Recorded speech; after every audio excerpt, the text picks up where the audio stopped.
everybody. My name is Christopher Leduc, and I am the DSP. I am the person who has been putting out gaming content for the past year, well, almost the past year, and yeah, this is basically my channel anniversary video. I was originally going to do this the 27th, but unfortunately I'll be on vacation, so I'm going to leave this video up for all of my fans to watch.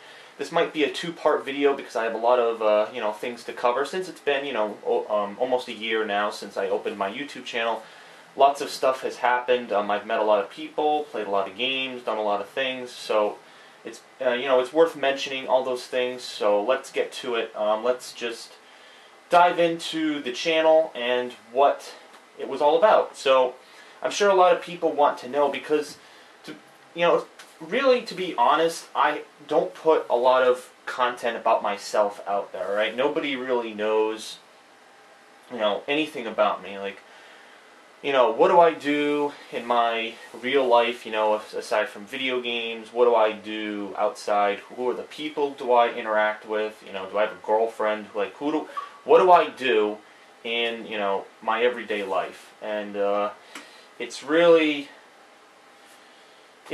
just, a combination of, meeting people and interacting with people who I might not like, people who I might like. It's a few odds and ends, but needless to say, I don't want to go into too much detail, and I've never really felt comfortable going into a lot of detail concerning my personal life, because obviously what I do on YouTube is online, and it has everything to do with video games, and or for the most part it's video games. Sometimes I talk to friends I might know over Xbox. Sometimes I might go to conventions, like I'll be going to MagFest in a couple weeks. But for the most part it's just gaming content. So let's go over what have I done in the past year with my channel. So about a year ago, around December, it was December of 2010, and I had played video games for a long time. I had been a gamer for a couple of years.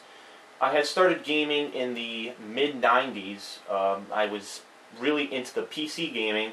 I played different games. I think my favorite game was Age of Empires on the computer, and it was an RTS game, and it was very fun. At the time, it was a very popular game, and I was really into PC games. I mean, just looking at me now, I'm sure that's hard to believe that I was a PC gamer since I'm really into these consoles, but I was actually a hardcore PC gamer, and I was really into it all throughout the 90s, like 90, maybe 96 to 90, or maybe 2000, around 2000, 2001. And then in early 2002, I actually received a PlayStation 2 from my folks, and it was the first time I had ever actually purchased or actually played on a console, because I never played the original PlayStation. I never played the old NES. I never played any of those old releases from Nintendo and Sony. I never played those. The PC was the only thing that I had played, so the PlayStation 2 was an entirely new system to me, and I basically played a lot of the exclusives and some of the multi-console games for the PlayStation 2, and at the time, the PlayStation 2 was the largest seller. It was selling more than GameCube and Xbox at the time. Then Xbox started to roll out Halo and stuff, and around 2005 or 4, I was introduced to Halo 2. My friends, we went to this, I think I've mentioned this, we went to this local game store, and we used to have tournaments where we'd play Halo 2, and that's really how I got into Xbox. That's how my Xbox interest grew, by going to this local game store and playing with my friends every couple weekends. We'd have Halo 2 tournaments, and sometimes you would win some, prizes at this place. Unfortunately, the store went out of it's not running anymore. It ran out of money. It ran out of just customers. It closed up, out of business. It's done. So it's unfortunate because I really supported it, and it was fun while it lasted. But to be quite honest, the store was centralized around local system link gaming, especially with the original Xbox. And once the next generation of consoles, the 360 and the PlayStation 3, rolled around, there really wasn't a need to have that store, because the store was, again, focused on System Link, and since the consoles were Xbox Live, where you can talk to people across the world, it really wasn't, need for a store like that. But the store also sold like videos and movies and stuff, so, but it just didn't do well, regardless. So yeah, so that's how I got into the Xbox, and then in 2006 or 7, I was awaiting the release of Halo 3, and I purchased my 360 around that time. I think the first 360 game I ever played was Call of Duty 3, and my friends, obviously you've seen some of them, my friend Wadham Top Dog, another friend of mine, Aaron, who, I tried to get Aaron for my Gears of War playthrough, but he wasn't available, so I ended up doing it with Save On.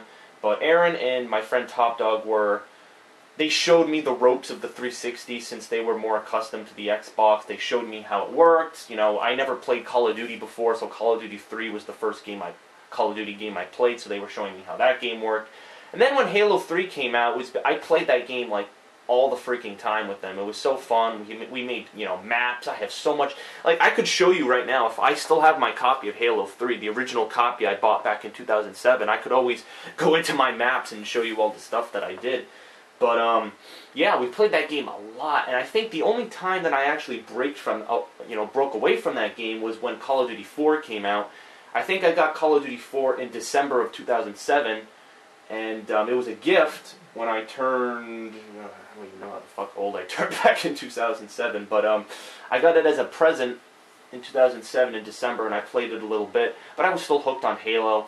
And then when Grand Theft Auto 4 came out, I kind of, flip-flopped between those games. And I also played Assassin's Creed, so I'm just trying to rattle off games that I've played. So just to give you an idea of where my history with these games has come from. And then, I played video games, and my friends, for the most part, were really into video games in the early 2000s and 90s, like I said. And I don't know if I've mentioned this before, but on camera, I mentioned to, I think it was OJ, when I was at Kineticon, I was talking to OJ about how I used to live in New Jersey, and I used to have a lot of friends I used to play the old classic PlayStation 2 games with. Unfortunately, I don't live in New Jersey anymore. Obviously, I've said I live in the New England area. I've never, told people where I actually live, but I did used to live in New Jersey, and for the time being, it was fun to play these old PlayStation 2 games with my friends and stuff, but yeah, I mean, it was fun. I mean, video games back then, they weren't competitive. Like, I was not, into video games where I would try to be MLG, where I would go off to tournaments, travel the country. I would stay local, play games, go to maybe local tournaments at local places I would play with friends. That's basically the route I went with video games. I just, I played them for leisure. It was a chance for me to sit down and just have fun. It wasn't anything competitive. It wasn't anything crazy. And for my friends, that was the same thing. They just wanted to have fun. They didn't care about tournaments and all that stuff. So the years went on, and unfortunately, my friends kind of grew out of video games, I'd say. By 2008-9, I'd say my friends were pretty much, they were kind of falling out of the video games, and there were, some influences in their lives, like drugs and alcohol and like all that stuff that I didn't necessarily want to get involved with. I was smart enough to stay away from that stuff, and, I'm not saying, if you do it, I'm not trying to preach on this stuff. I'm not in any way trying to tell you how to live your life, just so we clarify this. I'm just giving my account of what happened with me concerning these things. But, people tried to offer me that stuff. People tried to, get me into it, and I denied it all the time because I knew I was true to myself. And, it was sad because a lot of my friends turned away from me for those reasons, and, they were good friends of mine that I had played these video games with for so many years. And unfortunately, I kind of had to, just say, sorry, I'm not going to be your friend anymore if that's going to be the case. I'm just not going to talk to you anymore. And, some of my friends I have kind of gotten in contact with, like Wadham Top Dog. Wadham Top Dog, kind of, I was, I do play games with him. Like right now, I'm doing Saints Row with him. I haven't been able to complete it with him because I don't know where he is. His work schedule is just insane. So Saints Row is actually the only game I have not finished of 2011, unfortunately. I have completed every other game that I purchased, and it is a relief, actually, because I was kind of concerned that I wouldn't be able to complete a lot of these games, but I actually did, so I'm thankful for that. But anyways, yeah, so some of my friends just kind of just fell out with the, just gaming and stuff, and I kind of felt isolated because I was playing video games, and I was just, just screwing around, and they didn't really feel like it. So I kind of felt isolated. I felt like I was by myself. I did make some friends over Xbox Live. For a period of time, I had joined like a Halo 3 clan, and I was trying to get really good at Halo, and I had tried to communicate with these people who lived across the country, and the clan ended up being a fluke. It never ended up doing anything significant, and it ended up just not existing. But it was fun, you know, just to play Halo. I mean, I have so many memories of Halo 3, but those were just some memories that I had. So that's basically my history of video gaming for the time being, and it's important. I know I'm going off on it, but the reason why I'm going off on it is because it's important for you to hear it, because it's how it connects to my YouTube channel and how I got into it, because as a result of my friends not really being there and being supportive for, you know, playing games and stuff with me, and, you know, video gaming kind of, you know, going away in my life, I kind of wanted to reconnect with it, because I do like video gaming. I like the story aspect. You know, I love storytelling, whether it be in a movie, TV show, video game, or, you know, that's why I wrote this science fiction novel, which I'm going to discuss a little bit later. But I love storytelling. I love, you know, every aspect about it, and I just love the fact that, you know, so many emotions can be driven from these stories, and video games is a great way to express it, because in video games with campaigns, you get to relive the experience, you get to play as these characters, and it's very fun. So that's why I like the games, and my friends don't necessarily like them for those reasons. Sometimes they just want to screw around, sometimes they just want to blow crap up or play online. But I like that stuff too, but I also like the story aspect of the game.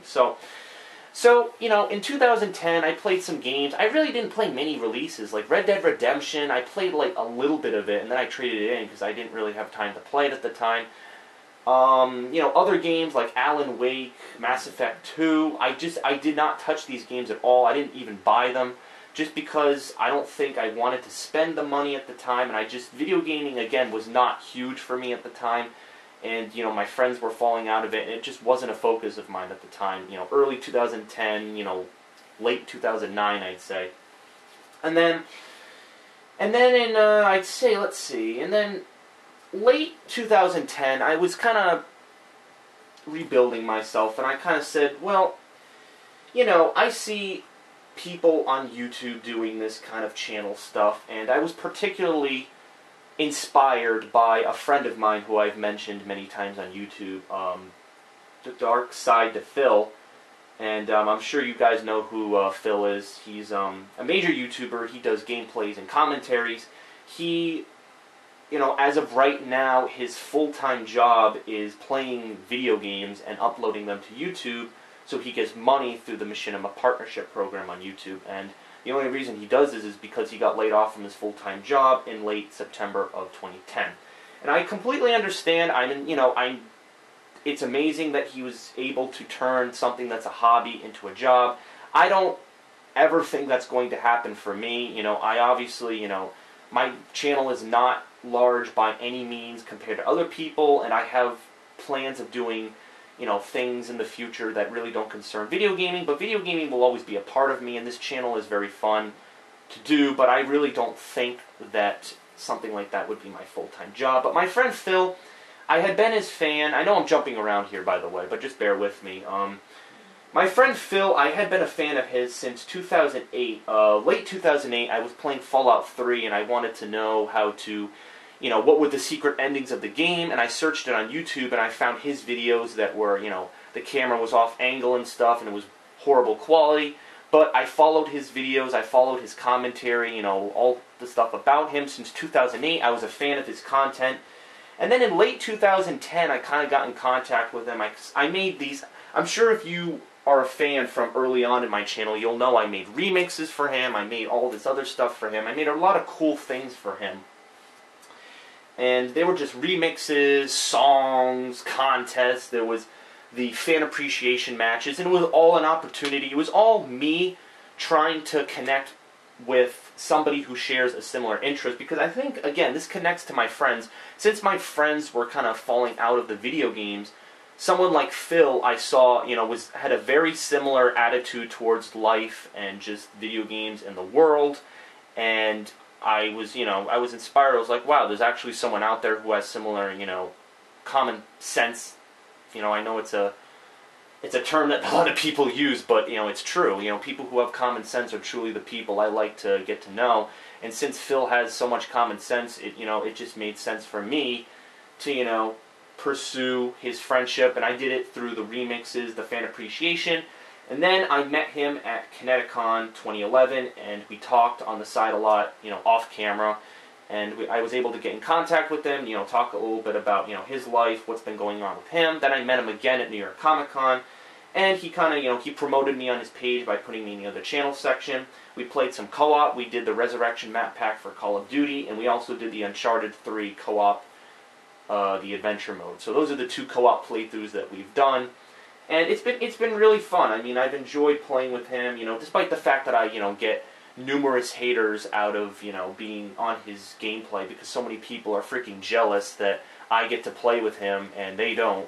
But, you know, or regardless, maybe they think my commentary is annoying, but whatever the reason is, I don't give a shit. I've learned to ignore haters, whether it be in my life or whether it be on YouTube with people who have no freaking lives and just sit at their computers, fat asses eating chips, just freaking disliking videos and watching videos and having no fucking future or life. So that's a sad fact, but that's my history with Phil. And at the time in late 2010, you know, I was like, well, you know what? I like Phil's commentary, I like what he does, but I want to see if I can do something where I can put my own twist to my commentary, where I can try to be funny, where I can, you know, maybe do some walkthrough videos, because at the time I had, let me show you this thing. I mean, the camera that it wasn't really a camera, it was, what was it? It was a camcorder. I have to get it into my drawer. This thing kind of sucks. Yeah, right here. This is my, I'm going to show you this right here. I know the camera's probably not going to focus on it very well, but this is my old camcorder I used to use, and I used this thing from late 2010 when I opened the channel, and I used it all the way up until April. And then in April, I finally went out and bought this camera that I'm using, the Sony DSP HX1. And right now, I'm using it. It works fabulously. And this wasn't a camera; it was a camcorder. And it was okay, but it didn't really, you know, give me insane quality like I thought, you know, I could get with this camera. So yeah, I used this tiny JV Averio camcorder, and I basically just, the first videos that I ever uploaded to YouTube, they were walkthrough videos. They were how to get some skin in Assassin's Creed Brotherhood, how to get an achievement in Halo Reach, and then those were all of the walkthroughs that I did. And then after that, I made one of my remixes for my friend Phil, like I just mentioned. And then after that, I was like, you know, the only thing that I can do that is consistent is commentaries with gameplay, with, you know, new things that are coming out. And at the time, it was a DLC for Fallout New Vegas, which was my first playthrough ever. And I kind of considered, I was like, you know, playthroughs are the only continuous thing that I can do. I'm not, again, like I just mentioned, I didn't go to tournaments when I was younger for, you know, all these video games, so I'm not good at Call of Duty or Halo at a competitive level, so I can't make insane multiplayer videos of me running around getting 25 kills and zero times dying, and I can't, you know, just do, you know, these insane movie maker videos in Sony Vegas, because it takes a lot of time. Though I made some for my friend Phil, and though I've made some for other reasons, it's a lot of work to do that. And again, you know, I was thinking of doing year-end videos for my channel, but possibly when I get back from my vacation, I'll do maybe the games that I thought were the greatest of the year or something like that. But again, that was my reasoning for playthroughs. Like, everyone blames me. Everyone says that, oh, the only reason you do gameplay commentaries with a camera is because you copied it from Phil. And this is a reoccurring theme. I'm going to publicly address this because this is the #1 thing that I get hated on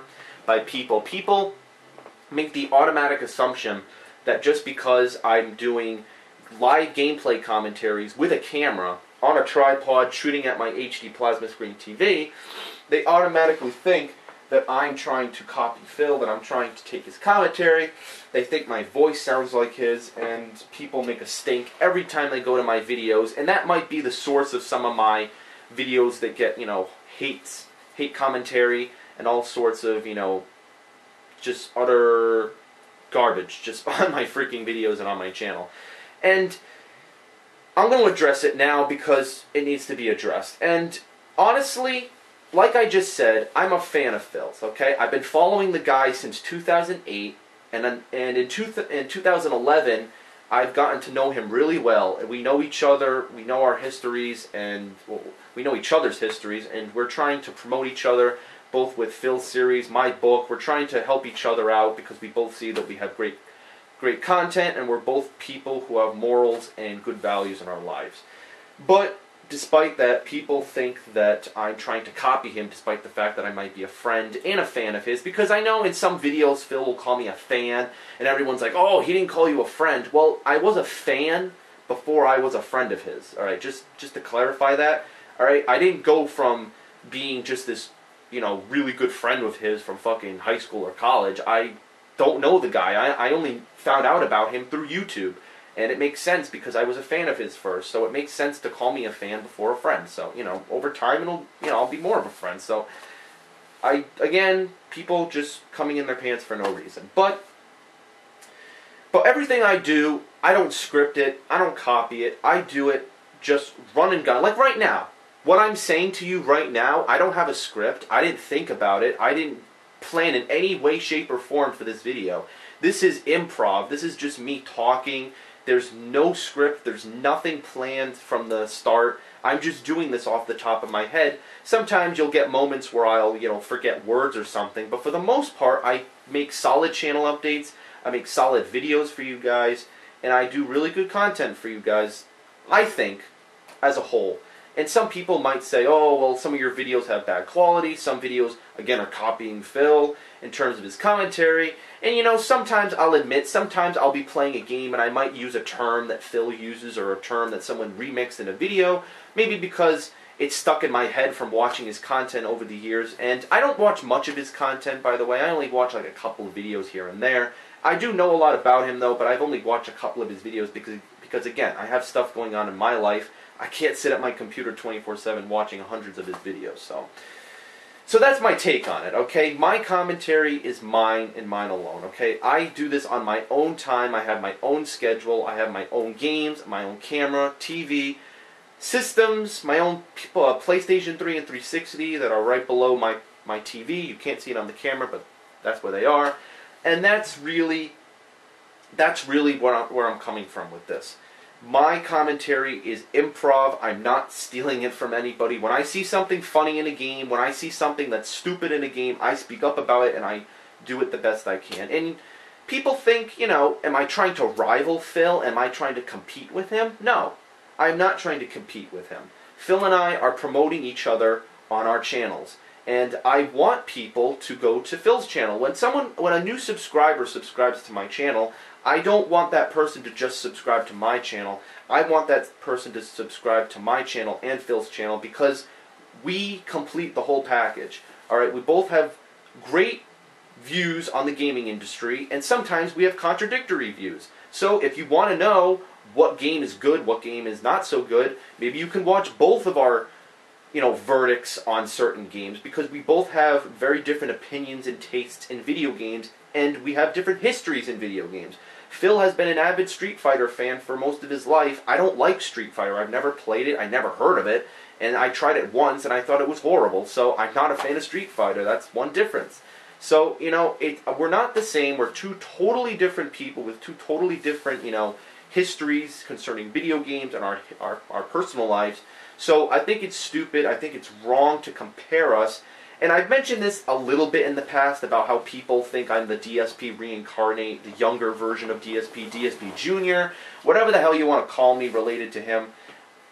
Everything I do, I'll say it again, and I'll say this to silence it once and for all, everything I do is live, improv commentary, my commentary. I don't watch Phil's videos enough to copy stuff from him, and I just say what I say to make the game fun, to make the commentary interesting, and if you don't like it, if you still have a freaking thumb up your ass, then leave the videos and don't watch them, because again, it's pointless for me to fight with people who just don't listen to reason and logic. So that's the whole thing with Phil. And I think that all my fans should subscribe to his channel. You know, he has two: his gaming channel, his Street Fighter channel, and then he has some friends that are also have cool channels. So again, this guy is a really good guy. I hope you subscribe to him. I'll try to see if I can get maybe Phil to watch this video just to, you know, see my opinions on him. But yeah, I'm not the DSP reincarnate. I have my own content, so just calm down.